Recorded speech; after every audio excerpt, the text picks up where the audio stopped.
Hey guys, welcome back to another episode of Control Alt Career. I'm your host, Jennifer Ong, and in this podcast, I interview people who have taken a leap of faith and pursued an alternative career path in Asia. Before I get started with today's episode, if you are feeling unfulfilled and unhappy at your corporate job, but you're not quite sure what else you'd want to do in your career, I do have a couple of slots open to my one-on-one career coaching program, where I help you pivot from a perfect on paper job to a perfect for you career. So if you're interested, feel free to send me a message via Instagram or LinkedIn. Links are in the show notes to today's episode. All right, let's get into today's episode. Today is part 2 of the episode with Nellie Wartoft, the founder of Tigerhall. Tigerhall is a social learning platform that allows you to learn from experts in the corporate world. If you haven't yet, go check out part 1 where we did a deep dive into how to fundraise as an early stage startup and find out how Nellie managed to get $1 million check without even having a minimum viable product ready, and how she managed to get Sequoia on her cap table. There's a ton of amazing gems in that episode, so definitely go listen to that first. All right, so in today's part 2 of my conversation with Nellie, she shares her journey about why she decided to move from Sweden to Singapore, how she pivoted her career from recruiting into entrepreneurship, and of course, how she built Tigerhall from scratch. All right, I'll hand it over to Nellie now to share her story.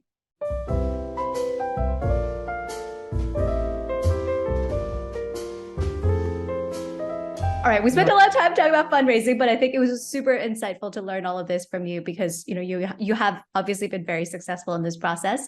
But let's zoom forward a little bit and talk a little bit about when you launched. So at this point in time, you had a team of people who were creating content, getting or I guess you did a lot of like partnerships, right? You would bring a lot of experts in the corporate world into Tigerhall and create content for Tigerhall, right? Yeah, we have influencers that are that was creating some of that content as well. How did you convince them to create content for Tigerhall? Do you pay them for creating the content for you guys, or is it really more they want to give back and so they're happy to do it? So it started with my own network. So I would say the first 50 or so of influencers were people from my own network. So it was a mix of people I had met throughout this networking process when I was fundraising, and also people I knew from my recruitment days, former clients, people that I knew through different connections and so on. So the first 50 was my own network that I invited. And I hosted them and I interviewed them for podcasts and power reads and so on. So it was very much part of the content creation process to also learn that. And then after that, so we actually paid them in the beginning. So we had a Spotify type of model that was based on how many people are listening to your podcast or reading your power read or watching your video, and then you get royalties. But what we realized and what the influencers told us is that, I mean, don't pay me. You don't have to send me these like $60 as royalties. When most of them are making more than ample money a month if you're a senior executive in a large enterprise. So the money for them was almost more of a hassle, because then it created this whole like conflict of interest and they had to disclose it and they had a second source of income, like even if it was just like $60. So it proved a bit useless, and also actually it meant that we then said that your time is valued at $60, which is not true at all. I mean, their time is thousands of dollars an hour, so it would also kind of became a wrong value perception, like a value brand perception. So we stopped paying them. And the reason most of them do it up until today is, one is personal branding. So that's huge. I mean, anyone can write a LinkedIn article, but you need to be exclusively invited to do a Tigerhall podcast. So it's invitation only. You get to be part of this network, global network of really successful and interesting people. And so the personal branding is huge, and you get posted on social media and you get visibility to our user group, which are global leaders. Like we have over 100,000 people that come in every week and listen to these leaders. And that's a high quality audience working in large corporations all the way, all levels of seniority, many of them being managers and above, all the way up to the C-suite. So it's a very good audience to get exposure to. So that's number one for many of them. Number one for many of them is also the giving back. So many of them are just like believing in the platform. They love what we do. They see the need for this. And some of them are at a point where like, oh, I've only been a CEO my whole life. Like, how am I contributing to the next generation and giving back and sharing some of my knowledge and what I've learned?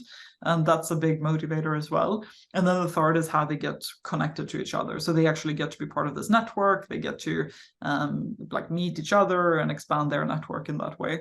But personal branding or giving back tends to be the biggest reasons. And then, of course, if we take their time for like mentorship sessions or live streams, so things where we actually take their time in more of a like them speaking to people, then we do pay them for that. So there is a payment component for those live elements too. Got it. So, you had built the app, you worked hard, built the app, created the content, and you were ready to launch. How did you go find the customers? That's a very good question. It was a mix of everything. Like some of it was Facebook ads, which didn't work very well. Quite a lot of it was guerrilla. That was like we were leaving like letters to my younger self out in like all the WeWorks and random locations and around Marina Bay Sands in Singapore. So people would find these like letter to my future self. Like I wish I had taken more time to learn and develop and upskill, or I wish I had had the confidence to change my career when I wanted to. And a lot of these like messages to my younger self. So that was a guerrilla campaign that we did that actually worked really well. And then we infiltrate a lot of communities. So we partnered with communities who had the audience that we wanted to get to. So I remember one of them was Lean In, for example, that had like women who were ambitious in their careers. We partnered with some like university groups initially that had people like alumni groups. It was all of these like smaller communities where we could tap in and usually do an event and say like, hey, like you can come and meet this person. Like we would bring in a influencer, they would come and listen to that person, and then they would download Tigerhall during that event as well. So communities was actually a huge part of it. And then as part of the product, we also did lunches and dinners. So when you were a subscriber, you got to have lunch with these influencers, you got to have dinner with these influencers. So that was a huge draw too. And we got people in through those dinners. And then a lot of it was like word of mouth. So these people telling their friends and so on that they were on it, and social media. But the biggest thing was really community. Got it. And for you, did you have like a number in mind? Like, for you to consider this like a successful launch where you're like, hey, I need to bring X number of clients in, otherwise we need to pivot into something else? Like, because at that point you hadn't really validated if the solution was the right solution for you, right? So at the back of your mind back then, were you worried that like, hey, maybe we need to bring in X number of subscribers or users, otherwise we need to pivot and change into doing something else? I did have a daily number, so a daily number of downloads and subscribers and so on that we completely missed.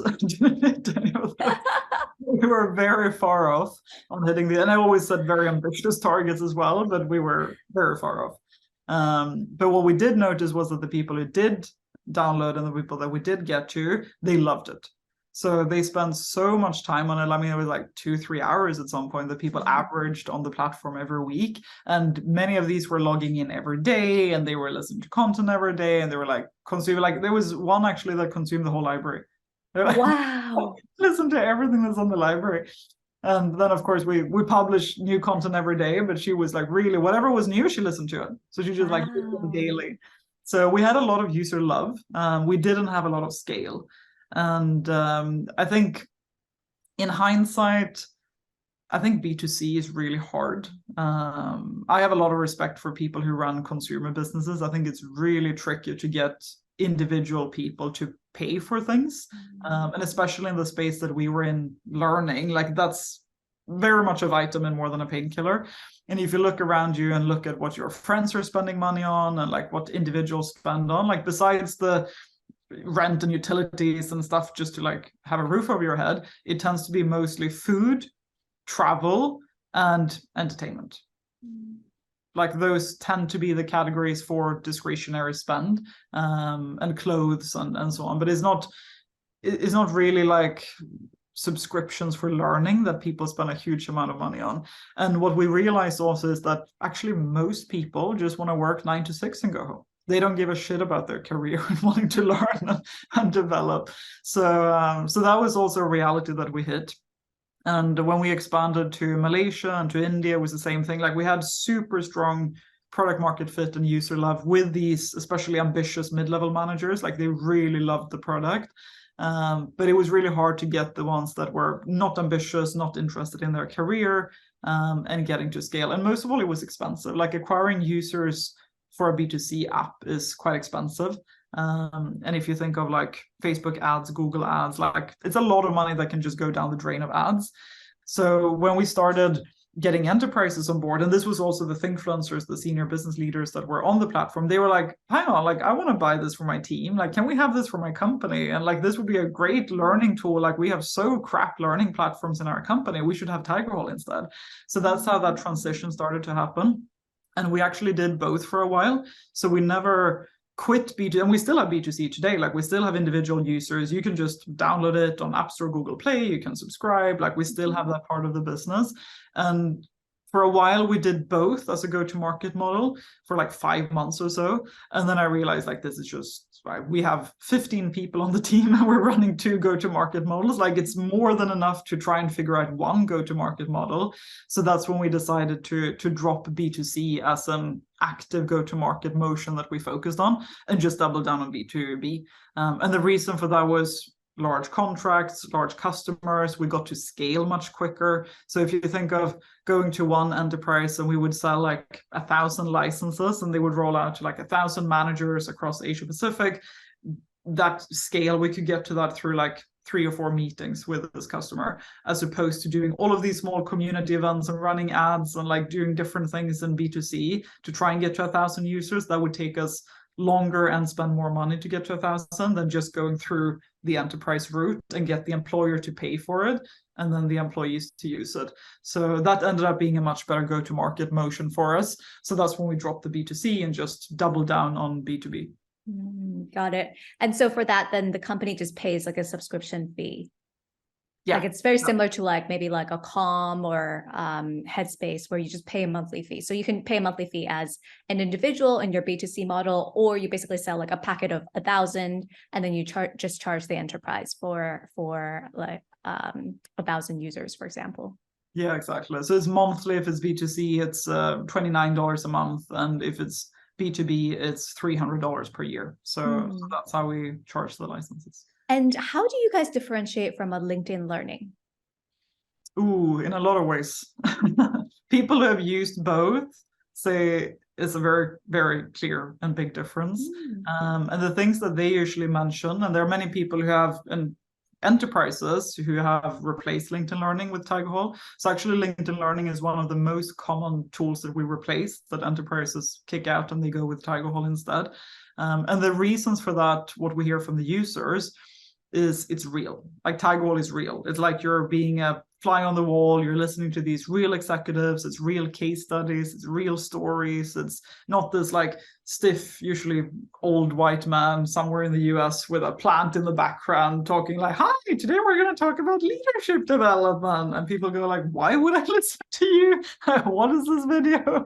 So the content is a huge difference. And I mean, when I was out jogging last night, I was listening to Sonia Gupta, who's the managing director of Accenture for Southeast Asia. And she was talking about case studies like Grab in Southeast Asia. She spoke about L'Oreal in China, like how they had solved certain problems. And it's just so much more real. And she was walking through her framework for how she asked the right questions to get to a problem.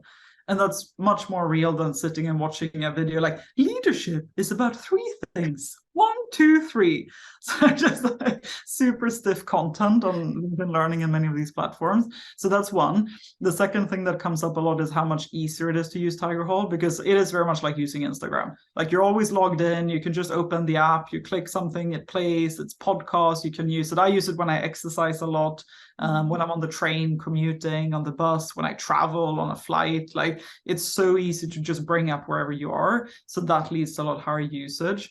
And then the third is actually that it's global. Like I think people are a bit tired of this American-centric approach that many of these learning platforms have, because they are from America. And I mean, that's all fair and well. But if you live and work in Asia, I don't think you want to learn from someone who has lived in a suburb of Chicago their entire life. Mm-hmm. Like, you want to learn about this region, these markets, how to get ahead here, how to sell in Indonesia. Like, all of these topics are not there on the global platforms. And that's what we increasingly hear from our enterprise customers as well. And interestingly, also from our US customers. So our US customers actually love that Tigerhall is global, because they've always gotten this feedback when they roll out LinkedIn Learning or similar. People in Asia go like, what are you doing? This is not applicable to this part of the world. And when you can roll out something that actually has influencers, leaders, knowledge from Southeast Asia, from India, from Japan, from Peru, from Canada, from the UK, like, if you roll that out to a global audience, which you usually have in large global enterprises, suddenly you get a lot better response than if you roll out 100,000 videos by old white men outside Chicago. That just doesn't work in today's world. So those are the top 3 that our users tell us why they like Tigerhall more than LinkedIn Learning. That's amazing. I'm interrupting my very own episode to let you guys know about my career coaching program that's designed to help you go from lost and frustrated with your corporate job to living and crushing it in your dream career. So if you're feeling unfulfilled, despite having that perfect, prestigious, high-paying job, or if you're someone who's great at chasing and acing other people's dreams but have no idea what your own dreams and goals are, well, today you're in luck. I'm sharing my 3-step framework to help you find your passion and get career clarity. If that sounds like something you would want, check out today's show notes to download the free guide now. All right, back to the episode. And so what's next, I guess, for Tigerhall? You guys have pivoted away from, primarily B2C focused to, B2B, more enterprise based. And you mentioned also that a lot of your customers are now based in the US. What's kind of the next stage for you guys, the next stage of growth? What are you thinking? So the US right now is a huge focus, and how fast we're growing in the US and getting US customers and boarding a lot of these large global enterprises. Our customer base is almost exclusively Fortune 500 firms, so large global companies headquartered usually in the US or sometimes Europe. So growth there is a huge thing. This year, we're also doubling down on social a lot. So we are a social learning platform, and social learning means learning from other people, together with other people, based on human experience, all of these like real experiences, what have others experienced, learning from them, and so on. And that's something we're doubling down on this year from a tech perspective as well. So if you think of the way you're social on WhatsApp, Instagram, like bringing a lot of that into the platform as well. And we already have, like, you go on trails together with others, you discuss, you reflect together with others. We have a feed. So in the app, you have a feed of what your friends are doing, what they're reflecting, what they're learning. So all of that is there. But there are many small things that we want to double down on and bring that social out even more. And that also goes with the influencers. So after you've listened to a podcast, you can ask a follow-up question. So like, hey, like, this is what I thought, or like, do you have an answer to this? So like any follow-up question that you want to ask after the podcast. So that's also a big thing that we're doubling down on. And the third thing that is big for us this year is our social mobility focus. So we're launching a Tigerhall Foundation, which is for people who could get access to Tigerhall and actually have that as a meaningful part of their career that might not otherwise get access to Tigerhall. So we're partnering with a lot of organizations to help them to get ahead in the working world or increase employability and help others get ahead. So the social mobility focus from I don't want to say CSR, but like partnering angle, that's also a huge focus for us this year. And as you were, and that's so cool, and I can't wait to see the sort of stuff that you guys are coming that you guys have coming up. Cool. So I guess moving on to just the last part of the interview, which is just asking you a couple more questions around your personal life and your personal journey in your career and also in building Tigerhall. So if you could go back in time, what do you think you would tell yourself? And what do you think you would tell your younger self about the journey ahead? What advice would you give her back then? I would tell her to enjoy it. That's something I'm still focusing on, and I still do a lot. Like I have this intense feeling that life is very short. And I have this intense feeling that I might die young. Like that's how I feel like every day. And that brings a lot of enjoyment and appreciation for the people I'm able to meet, the things I'm able to do, and just like appreciating life.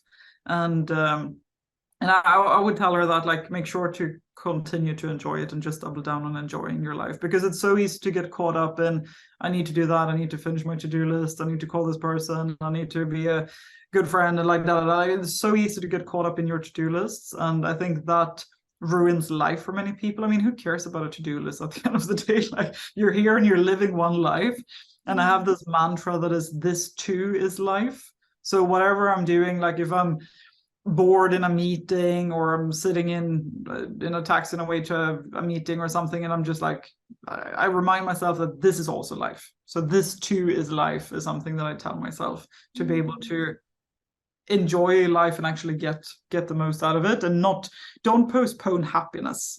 Like that's the biggest thing that I've learned as well.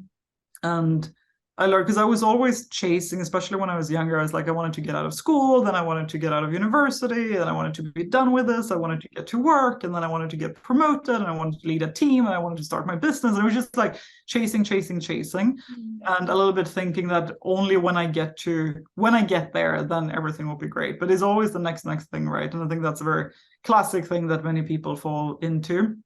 And I had a little bit of this experience then when I started Tigerhall, it was about like getting to launch and getting to customers and getting to the first round and so on. But then I had this experience a couple of years ago where I was like, like, yes, there's still a lot more that I want to do, but I've achieved so much of what I set out to do. Like, I wanted to run a business in Asia, in education, and I love what I do. I enjoy every day. I love my team to death. I love working with our customers. And I was like, now is actually a time where I could actually just enjoy what I'm doing and not just chasing.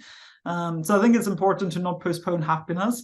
And what I would tell my younger self is also, when I was chasing, like, also enjoy the things that you had then. Like now, I mean, after turning 30, like a lot of my friends have kids and families and other commitments and things like that. Like, really appreciate it. If you're 21 and listening to this, appreciate the girl moments you have, that when you're like 8 girls going to Bali and party for a weekend.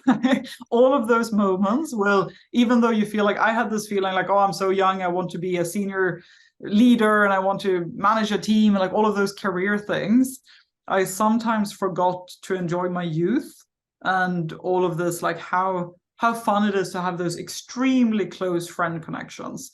And I still, to this day, like, have a big social network and a lot of friends, but I also recognize that for actually a majority of them, their families are now more important, understandingly. Of course, I hope they care more about their kids than they care about me. But 10 years ago, it was us. It was like, we were so close. We did everything together, and the things you share, I think especially as women, the things that you share with your girlfriends, you just have such a strong bond. So enjoying more of those small things is probably what I would say, and enjoying just being young and like having all that future ahead of you. Instead of worrying about the future ahead of you, enjoy the fact that you still have so much ahead of you. And I still have so much ahead of me. I mean, I'm 30, so I sound like I'm 60 years old. I'm still 30, so I still have a majority ahead of me. But I remind myself to think like that now, like enjoying my youth, enjoying being strong when I exercise and looking good when I go out, and like all of these things, like enjoy that, because that's going to disappear, I think, a lot faster than many people think. But I think that that's truly incredible, that you've been able to accomplish so much, and you're only just 30, which is amazing. But I think it's also a really good reminder, I think, to be present and for all these small moments in life, right? Because I think a lot of people think and define their lives by their accomplishments, the things that they do. And so much of life is the in-between moments, the moments where you're just, sitting around watching TV, or, hanging out with a friend, making dinner, whatever it is. That's actually the majority of your life. And so just being present in those moments, and not just, be on your phone all the time, checking emails while your friend is there, waiting for you, and you're only half present in that hangout. So yeah, I think that that's something I really resonate with as well. And A really good, helpful reminder. And so one last question for you, which is a question I ask all of my guests on the podcast, which is, in the Western world, they always say, follow your passion and the money will come. But in Asia, it's very much focus on your career, focus on making money, and, keep what you love to do as something on the side. So now that, you have a foot in both halves of this world, in the Western world and in Asia, how do you approach this? And what do you think about this? So I think follow your passion is one of the most rubbish advices. I hate this advice. And I hate when people say it because most of all, I think passion is so badly defined. Like, what is passion?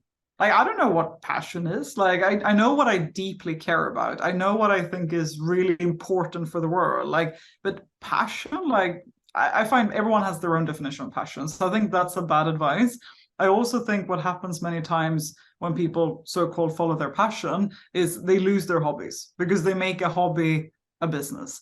And one of the things I'm very clear on, especially if you're thinking, I should start a business in dogs because I love dogs or whatever it might be.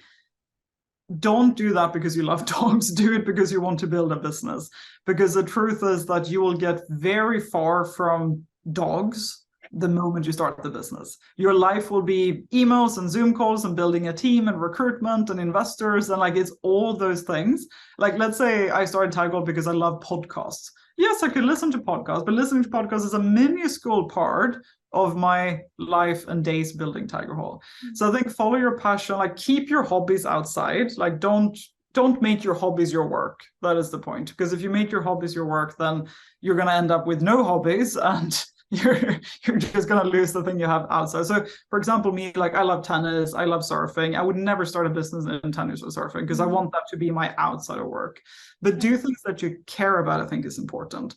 So I don't call it passion, but work on things that you think are truly making the world a better place and that you think would move the needle for someone somewhere. So for me, that's social mobility.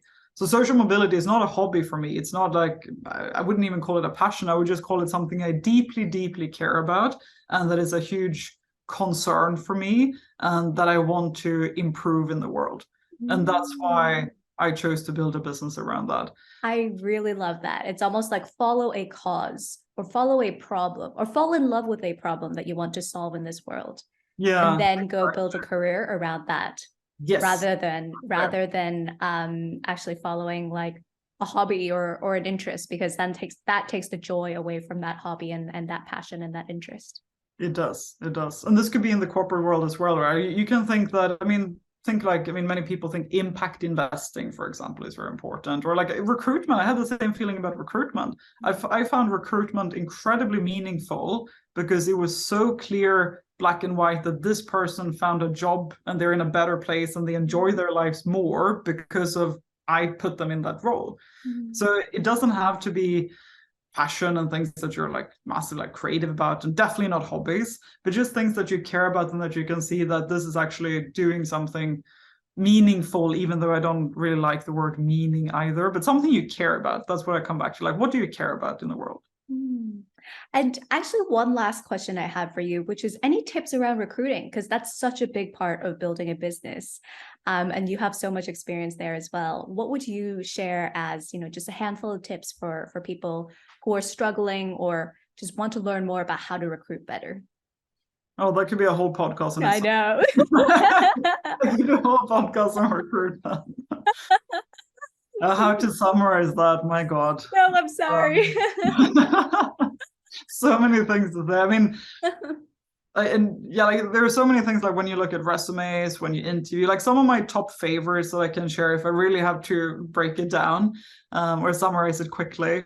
One is when you interview, think more about how the person behaves around the interview than what they actually say in the interview. Because everyone can give a good answer, but if you see that this person, they're showing up on time, they're great with making small talk, they're great with like making a great first impression, they follow up, they write emails, they send you an agenda, they take responsibility, like those things actually tell you more about the person than if you ask them in the interview, are you good with follow-ups? Do you take responsibility for clients? You see more how people behave outside of the interview. So I go a lot on that. And then for resumes, I just did a LinkedIn post last week on why I reject resumes. And a lot of that is around, I mean, like formatting is one thing. Like if they job hop is another thing. Like you usually can't, if someone has changed jobs every year for 10 years, they're going to leave you in a year or two. Like trends continue and everyone can job hop once or twice. But if it continues 5-10 times, it's not going to stop. And I got a lot of pushback on that, by the way. So I know people have very different opinions on that. But my opinion is that if you job hop, you will continue to job hop. And if it's more than 3, 4, 5 times, and regarding like not regarding layoffs or like if acquisitions and stuff like that, that's separate. But just changing jobs on your own will, you will likely continue to do that. So those are like top 2 that I would say. And then culture fit, like one thing that I thought of a lot when I recruited for Tigerhall, especially the first team, but I still do now, is that it's more important that they get along with each other than they get along with me. So like, of course, they should have a difficult relationship with me, and I don't think anyone does, but it's more important how they like working with each other. So it's been many times where we always do interviews with several people in the business, not just me, of course, but it's been many times where I have preferred a candidate, but the team prefers another one. I always go with the one that the team prefers. And this has happened for senior leadership roles, like senior roles that are like heading teams in the business. If the team prefers that candidate, I go with that one, because they're going to work much more closer together. They're going to spend more time together. So I like, of course, it has to meet my hygiene criteria that this could be a good person and do the role well. But team preference and team culture and enjoying working together is huge, because that is what makes people stay. Also, people stay in a business because they enjoy working with their colleagues. It's a great culture. So fixing that or building that through recruitment is a huge thing, and a huge part of my job is building that culture with having people that enjoy working together. Amazing. Well, thank you so much, Nellie. This has been so insightful chatting with you today. And any parting thoughts or last words you want to share with our audience? I think just do what you want to do. Like, life is very short. That's what I always come back to. Like, life is too short to doubt yourself, to think that you can't do things, to doubt your skills, to limit yourself, to think that you need a business plan. Like, life is too short. Like, just start, just do things, just try. Like, the worst thing that can happen is that you have to go back to some job, or like in my case, when I moved to Singapore, the worst case that could happen is that I had to move back to Sweden. Like, not too bad. The worst thing that could happen when I left recruitment, I can come back to recruitment, like, not too bad. So it's usually not as bad things that can happen as we make it seem to be. So just try it, just do it, and do things that you care about. I think that's the most important. Amazing. And thank you so much, Nellie, for all of your time. And I really truly learned so much from today's podcast. So really appreciate you sharing so openly with us, and wishing you and Tigerhall all the best. Thank you. And thank you for having me.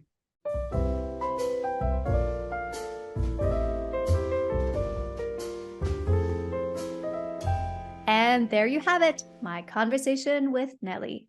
Here's a couple key takeaways that I got from today's conversation. Number 1, following your passion is garbage advice. Instead, focus on your purpose and your mission. If you purely follow your passion, you might actually end up turning your hobbies into work and start to resent your hobbies. Instead, if you focus on purpose, this will be the fuel that gets you through all the tough times that inevitably comes in entrepreneurship. Number 2, don't postpone happiness. Don't get too caught up in the to-do list, and take the time to enjoy the process. This is personally one of the biggest lessons that I'm trying to do, and I'm trying to incorporate in my own life.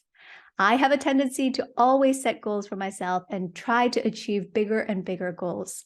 And along the way, I often forget to celebrate the wins and celebrate how far I've come along. So that's definitely something that I'm trying to do better myself as well. Number 3, Nellie had a couple of tips on recruiting. When interviewing, focus on how people behave rather than what they say. Look at whether or not they take responsibility. Do they follow up when requested? Do they come prepared with an agenda?